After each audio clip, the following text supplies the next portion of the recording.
సూర్యాపేట జిల్లాలోని తిరుమలగిరిలో నూతన రేషన్ కార్డుల పంపిణీ కార్యక్రమంలో సీఎం రేవంత్ రెడ్డి పాల్గొన్నారు. సూర్యాపేట ఎమ్మెల్యే జగదీష్ రెడ్డిని లక్ష్యంగా చేసుకుని తీవ్ర విమర్శనాస్త్రాలు సంధించారు. గ్లాసులో సోడా పోసినంత సులభం కాదు గోదావరి నీళ్లు తేవడం అంటూ ఎద్దేవా చేశారు.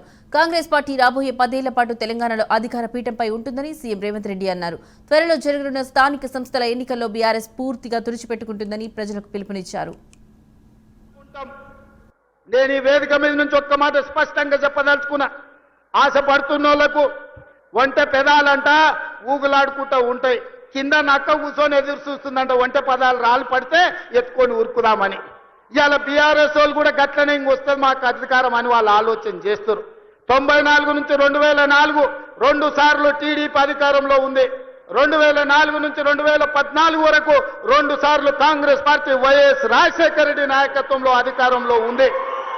2014 నుంచి 2024 వరకు చంద్రశేఖరరావు అధికారంలో ఉన్నాడు.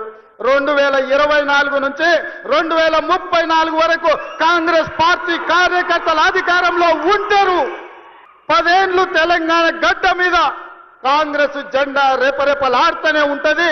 2035కు తెలంగాణ ఆదాయాన్ని $1 ట్రిలియన్ ఎకానమీగా మార్చి ప్రపంచంతోనే పోటీ పడే విధంగా తెలంగాణ రాష్ట్రాన్ని తీర్చిదిద్దుతాం.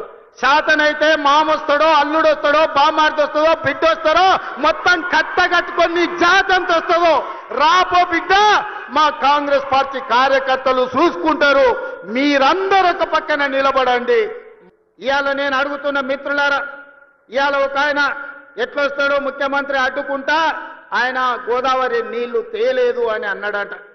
నేను ఆయనకు చెప్పదలుచుకుని పక్కనే కూతవేటు దూరం ఉంది, ఈ పక్కనే ఉన్నాడు. ఆయన ఉన్నది 3 అడుగులు, ఆయన 6 అడుగులు ఎత్తే కూర్చున్నాడంట ముఖ్యమంత్రిని అడ్డుకుంటా అని. 3 అడుగులు ఆయనకు నేను ఒక మాట చెప్పదలుచుకున్నా. 3 రోజులు అవకాశం ఇస్తే గోదావరి జలాలు తుంగతుర్తి నియోజకవర్గానికి తెస్తా అని ఆయన పేపర్ల ప్రకటన చూసిన. 3 రోజులు కాదు 10 ఏళ్లు మీకు అవకాశం ఇచ్చిండు. ఎందుకు దేవాదుల నుంచి తుంగతుర్తికి నీళ్లు తీసుకురావలేదు, గోదావరి జలాలతోని ఈ ప్రాంత భూములను ఎందుకు తడపలేదు అని నేను అడుగుతున్నా. అందుకే ఆయనకు చెప్పదలుచుకున్నా, అయ్యా గ్లాసులో సోడా పోసినట్టు కాదు గోదావరి జలాలు తుంగతుర్తికి తేవడం అంటే.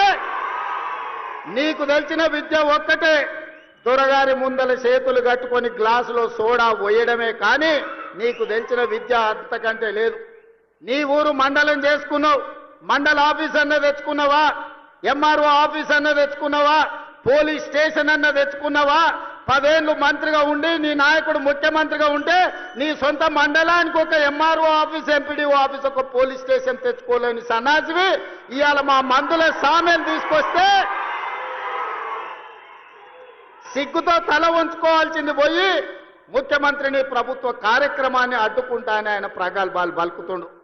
అదే విధంగా 1931లో బ్రిటిష్ వాళ్ళు కులగణన చేస్తే 100 ఏళ్ల తర్వాత భారతదేశంలో మొట్టమొదటి రాష్ట్రం తెలంగాణ రాష్ట్రం జనగణనలో కులగణన చేసి దేశానికి ఆదర్శంగా నిలబడి నరేంద్ర మోడీ మెడలు వంచి దేశంలోనే కులగణన చేసే విధంగా ఇవాళ పరిపాలన అందిస్తున్న రాష్ట్రం తెలంగాణ రాష్ట్రం.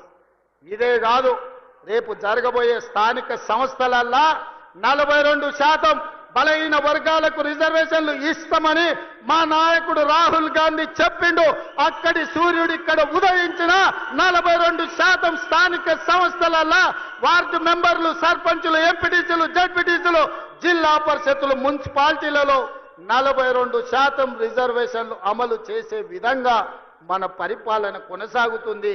అందుకే మిత్రులారా, ఇవాళ తెలంగాణ రాష్ట్రంలో మీరు ఆలోచన చేయండి. 10 సంవత్సరాలు పరిపాలన చేసిండ్రు. ఏనాడైనా పేదవాడికి రేషన్ కార్డు ఇవ్వాలన్న ఆలోచన వచ్చిందా? పేదవాడికి సన్న బియ్యంతో బుక్కెడు బువ్వ పెట్టాలన్న ఆలోచన ఎప్పుడైనా చేసిండ్రా? ఇవాళ 10 ఏళ్లలో మీరు ఇవ్వని రేషన్ కార్డు, లక్షల కొద్ది రేషన్ కార్డు మేము ఇస్తున్నాం. కోట్ల మందికి 3,10,00,000 మందికి ఇవాళ సన్న బియ్యం ఇస్తే రేషన్ షాపుల దగ్గర పెద్ద పెద్ద బార్లు తీరిన లైన్లు ఉంటే ఇవాళ ఆయన అంటున్నాడు రేషన్ షాపుల కాడ బార్లు తీరినరని. మీరు గ్రామాలలో రేషన్ షాపులు ఎన్నడూ తెరవలే, బెల్ట్ షాపులు మీరు తెరిచిండ్రు.